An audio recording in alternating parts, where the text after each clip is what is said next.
Welcome back to the Dan Cave, and welcome back to part 2 of the video build series of the Aoshima Nissan Fairlady Z Nismo 2007.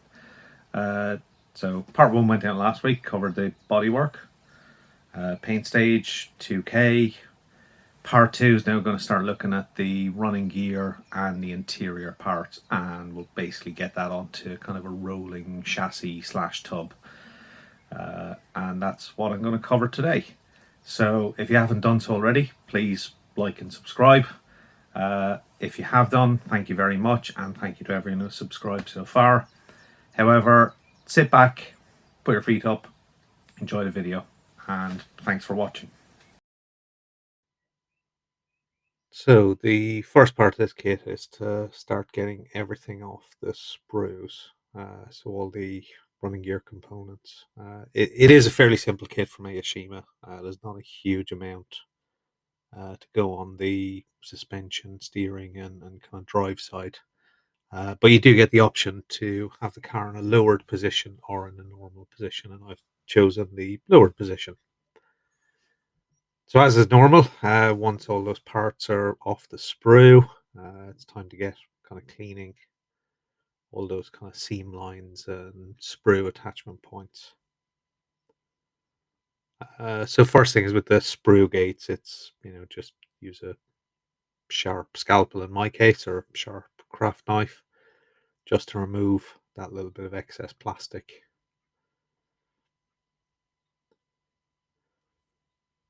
And then we'll get into all the parts with a variety of sanders. In this case, I'm using the UMP sanders, and just using them to remove the seam lines that are present. So it's fairly straightforward, standard work, the kind of thing that you do with every kind of component on the kit.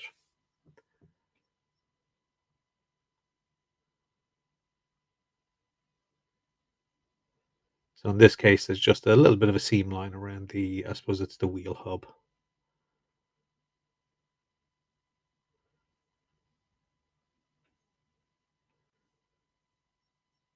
The usual process, just let the sander do all the work, not too much pressure. In the case of a component like this, you're also trying to make sure that you don't round the edges, because that can lead to fit issues.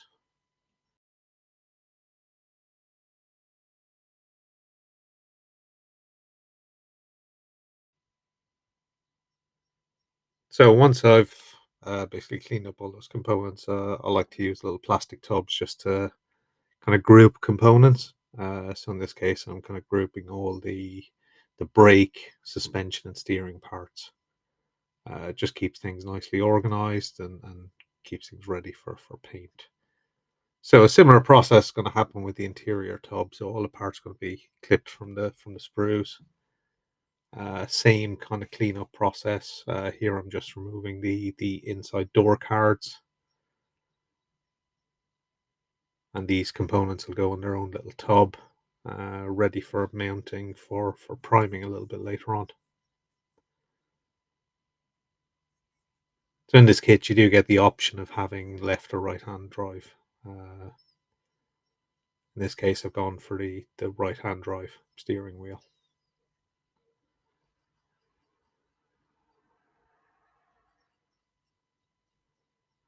So I'm just basically checking everything is there, everything is okay. A bit of a check of the fit as well, see how those components fit together.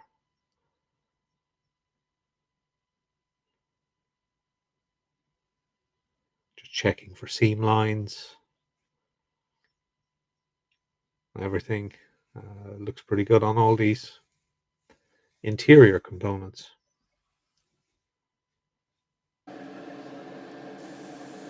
So now that everything is cleaned up, it's time to start the primer.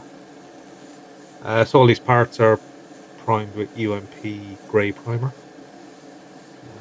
running at about 30 psi through the H&S.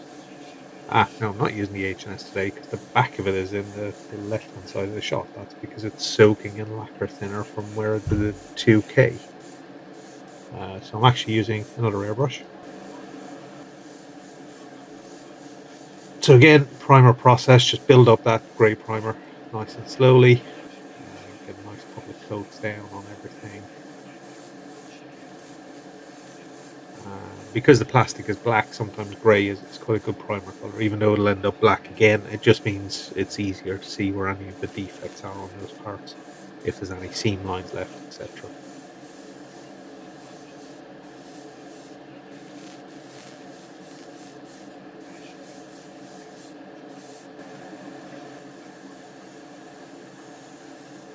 So this is the exhaust, same process again, just getting a coat of grey primer. So even though it's going to be a metallic colour, the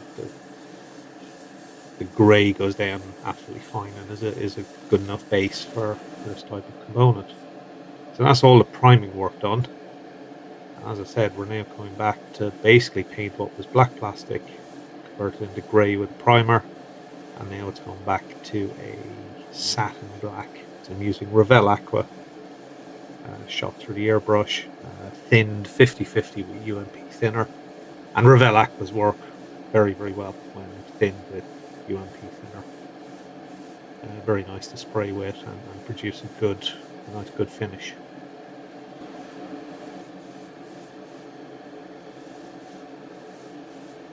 So it's the usual process. We're building up that colour, get down a first coat, quite a light dust coat, build the colour up nice and slowly.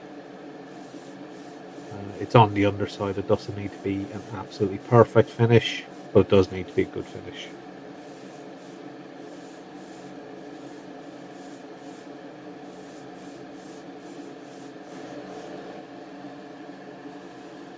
So now for some of the underside components, they are metallic colour. So I think I'm using Ammo MIG polished metal for the exhaust. And I'm using, I think it's Ammo MIG steel for the brake discs. So that'll be the colour I'll use for the discs, and I'll go back and hand paint some of the details later. This is probably one of the weaker areas of this curbside kit. I don't think the brake discs and calipers are the finest detail parts, but they look good enough. So now we're just going to start painting the chassis. So the chassis is predominantly body color, but there's quite a few bits that are painted in satin black. So I've just decided to use a paintbrush to do these parts. The masking would have been a long, complicated process for what is essentially something that's not going to be seen a huge amount. So in this case, I'm just using Revell satin black. In the lid, I'm just using a little drop of water with some flow improver added, just to thin the paint a little bit, which makes it a lot nicer to brush paint. It also helps the paint level off a little bit, and you're less likely to get any issues with brush strokes visible. So again, just carefully going around the areas that we want. Just make sure we outline the edges and then fill in the bits in the middle.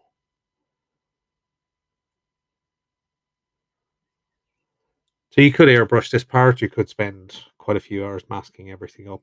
But because it's curbside, but in this case, I chose just to do some brush painting. Which I have to admit, I do enjoy doing a bit of brush painting every now and again.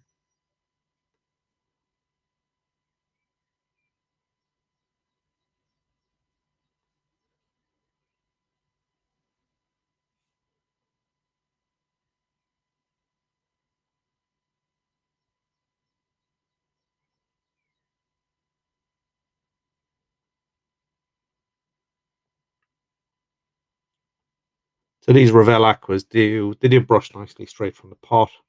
If they're thinned with UMP thinner, they do airbrush fantastically, which is why I use them a lot actually for an acrylic paint. They do work very well. So here I've now switched to a much finer detail brush. I think it's one of the Army Painter brushes, and just using that to basically run a line down for where the drive shaft is. Trying to keep that line as neat as possible.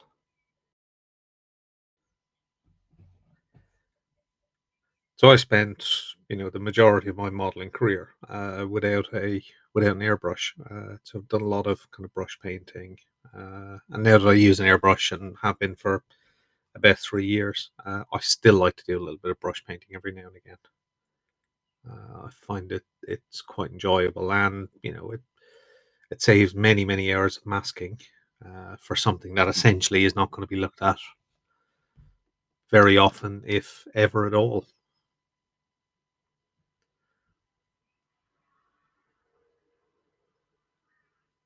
So these Army Painter brushes, I've had them a few years. They're quite a nice little brush to use. Quite comfortable. I've probably had this particular brush probably 8 or 9 years. It's, if you look after your brushes, they do last.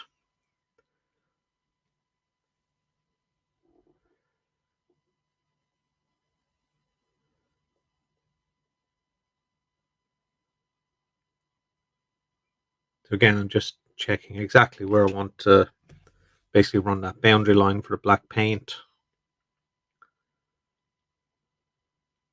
and just then filling in inside the lines that I've drawn. And there's my head again,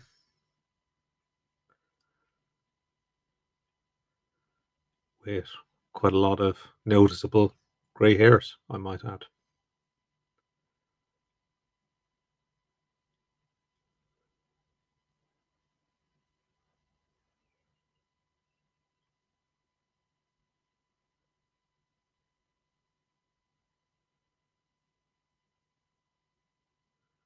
There is still something that I enjoy about brush painting. I don't know why. I know a lot of people out there will try and airbrush absolutely everything and avoid brush painting completely, but for me, they're just some little jobs that I quite enjoy doing. So now we're on to using Revell Aqua Silver. There's a few parts which are called out in metallic colors on the underside, so we're just going to use silver. It's quite a dull silver from Revell, but again, brushes nicely. However, going over the lacquer blue paint in this case, we will need more than one coat. But again, you don't need to rush it. These paints dry very quickly, so you can put down a first coat, and within an hour you can go back over with a second coat. So it's the same process again. We're just basically painting the boundary as neat as possible, and then filling in the bits in the middle.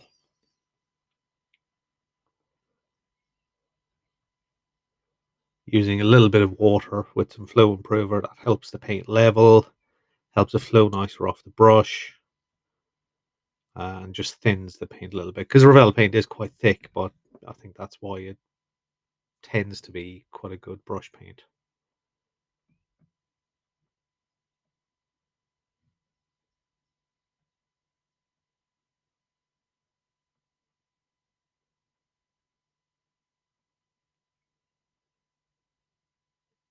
And once again, we're back with the finer detail brush to do basically the gearbox casing, I think.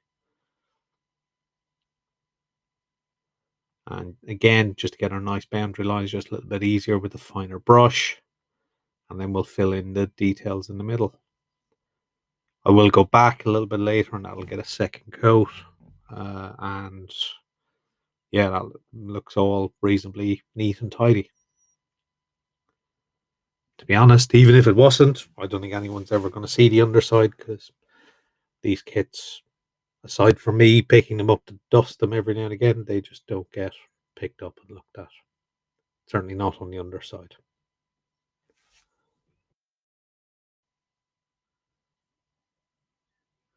So you may notice at the top left of the screen, there's the brake discs mounted, and I think they're just primed. So I think I've dropped in this segment slightly out of sequence, but I think everything was done. Everything was done on the same day. So I did the brush painting and then popped over to the airbrush booth and sprayed the metallic for those components.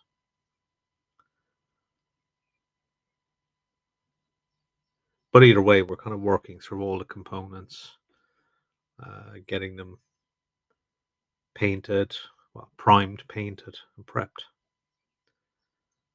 So here now I'm coming back to the brake discs. The brake discs were painted in ammo mix steel, and I'm just going to pick out some of the details. So there's basically a little rim around the inside which is painted in black. Again, I'm just doing that with a brush. And then the calipers are painted in gold. I think I'm using Vallejo Model Air Gold.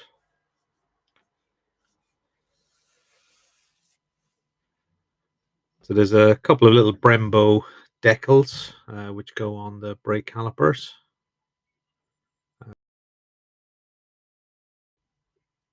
So it's the standard approach for decals, but in this case I've just used a little bit of water on the mat just to release them decals from the backing paper. So they're very small decals, but they go down fine.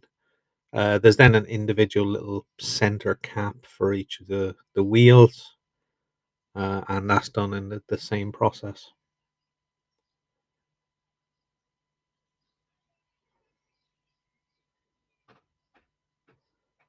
So now that those decals are on, all the little detailed painting work is done, we can now start assembling in this case, the front suspension and steering.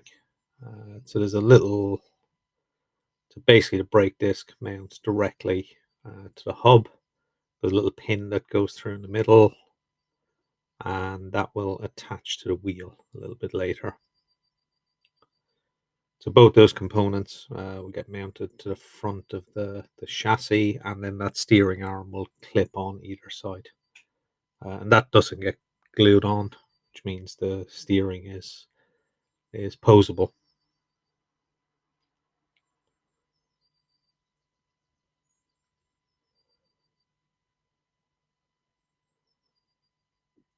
So at this stage, none of these parts are being glued to the chassis. It's actually the chassis subframe that will basically retain both front suspension parts.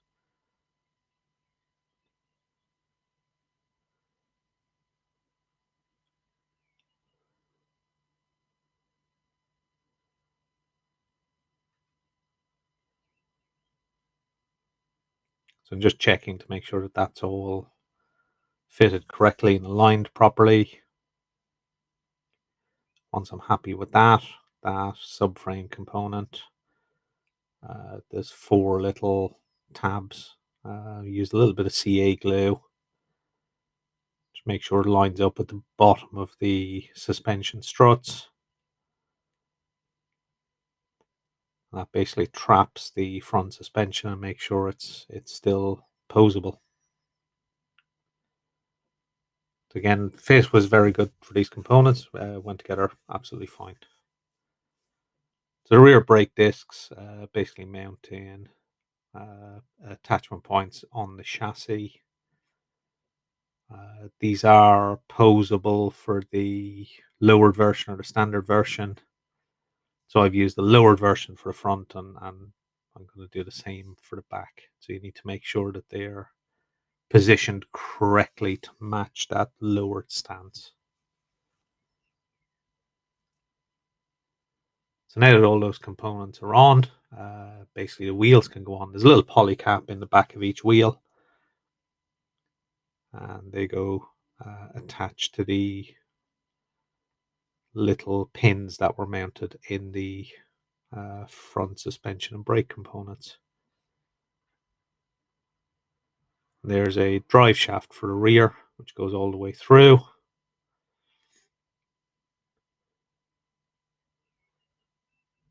And that goes through absolutely perfectly. We get the final wheel, and that attaches like that. That's all 4 wheels attached.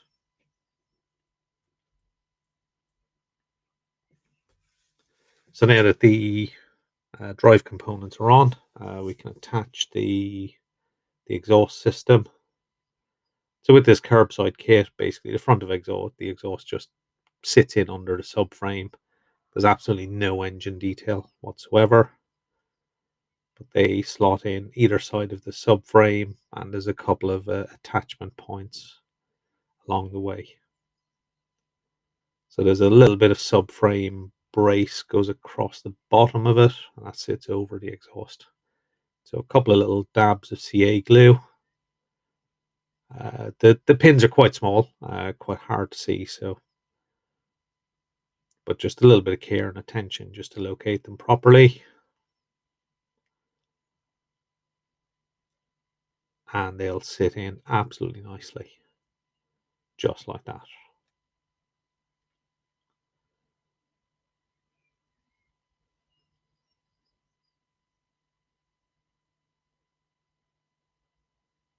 And then the final element is the back box. So there is two chrome exhaust tips, but they'll go on towards the end of the build. So now for the interior, so all the interior has been primed. Same process for priming as before. And from looking from reference pictures, I quite liked a burgundy color I saw in a number of photos. So now I'm just mixing up a burgundy color, just using a bit of red, brown, and blue, but predominantly red. Just mixing that in a little bit of a paint cup, just dropping in as much red as I need, and then thin with UMP thinner. Straight over to the airbrush, and this time I'm using the UMP Apex, which got delivered during the week. So spraying it about 20 psi, paint goes down absolutely lovely. Really like the color that I've mixed for this. It kind of matches what I kind of saw in some reference pictures. Got a deep burgundy. So now for the interior, Japanese cars tend to be, very dark grey. So I've decided to use Vallejo Model Air Panzer Dark Grey. So probably not as dark as the callouts, but I think it helps make the interior a little bit more visible than painting it in either a black with a bit of white mixed or an anthracite color or something like that.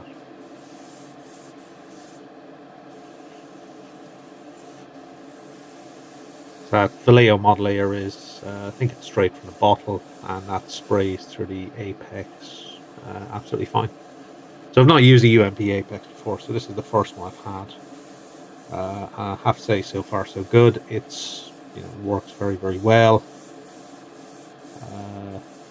Nice feel, spring weight feels quite good.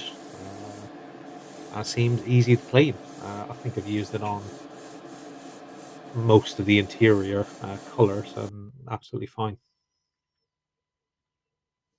So now that Panzer Dark Grey is dried, there's a couple of areas of the car which require some carpeting.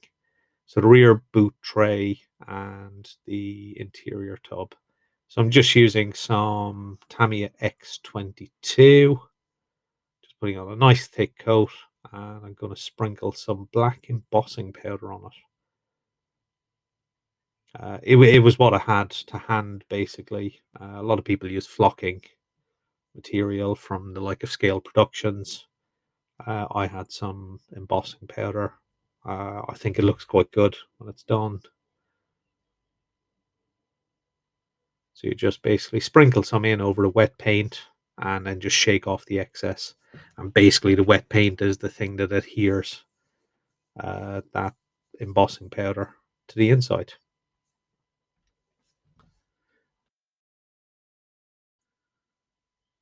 So now there's just a little bit of detail painting to be done on the interior. I mean, if you look at pictures, there's this the interior. These are pretty much a standard dark grey, kind of plastic dashboard, kind of vinyl covering. But there are some kind of metallic highlights around it. So now we're just kind of painting up those little metallic highlights using Revell Aqua Silver. It's got a dull silver color. So all the pedals are painted silver.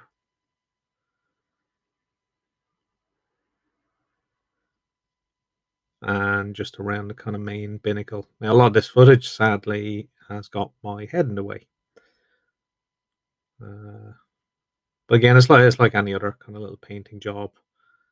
Just kind of slowly build it up, careful painting, and get that silver detail down on the inside.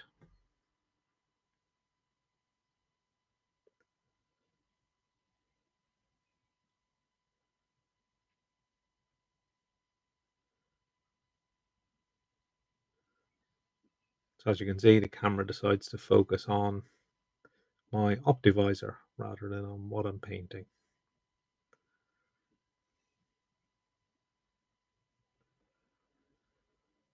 So now that everything, all that little detail painting work is done, there's a few decals to go on the inside. So again, a little bit of water down on the mat, and that'll release them from the backing paper, and we can pop them into place.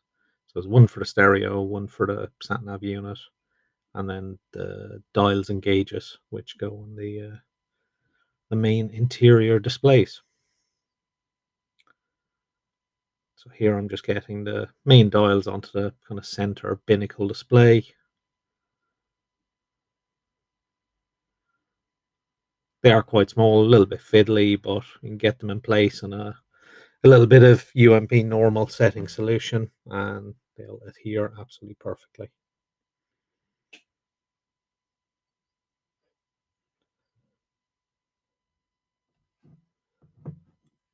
And that's all starting to look good and coming together.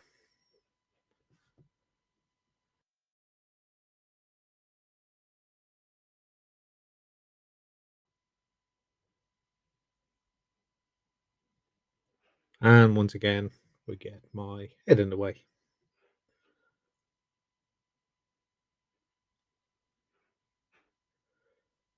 So now there's just a couple of little bit more kind of details to add a little bit of black for the speakers at the back of the behind the two seats, kind of bleeding up to the rear kind of parcel tray, and that's where I drop it. But no damage done. Everything looks okay. So again, center console has a little bit of black detail, which I think is where the obligatory coffee cup holders are located. So again, we're just using a very fine pointed brush, just running around that little detail bit. So now that all those little details are painted, we can start assembling the dashboard and interior. So the steering wheel just mounts to the kind of main steering column.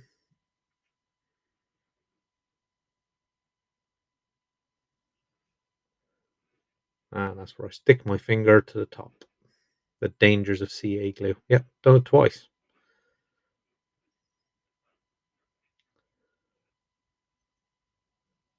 And then this is the little kind of clock and gauge display that sits above the steering wheel.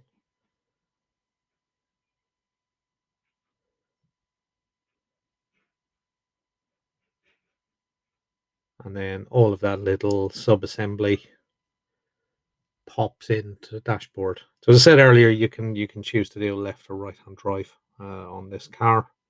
I've chosen the right hand drive.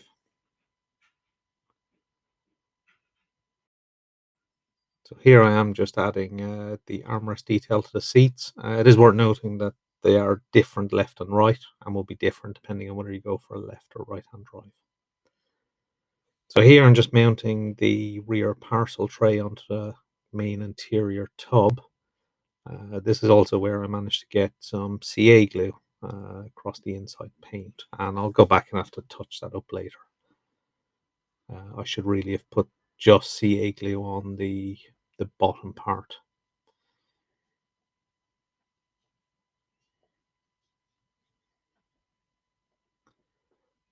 And then we can go about putting in the seats. So again, the driver seat is different from the passenger seat. There's that little grey kind of center bit, which appears on the driver's seat only. So that would be different if you did a left-hand drive. You'd have to swap them seats around. So it is worth paying attention to that.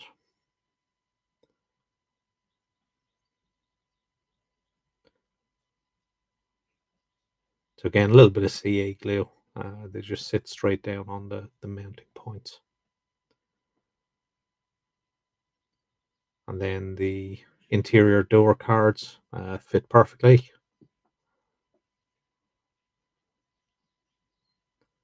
And then finally, a little bit of CA glue.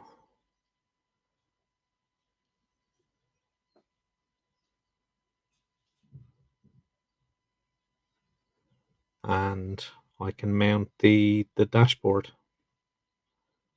So that sits atop the kind of center console, and then just, if you put it in correctly, will then just sit against the interior door cards. So the last bit for the interior is there's a little Nissan Z logo, which goes on the, I'm guessing is kind of a rear strut brace. So I've decided to just coat this with a little bit of Molotov chrome, just to give it a little bit more bling.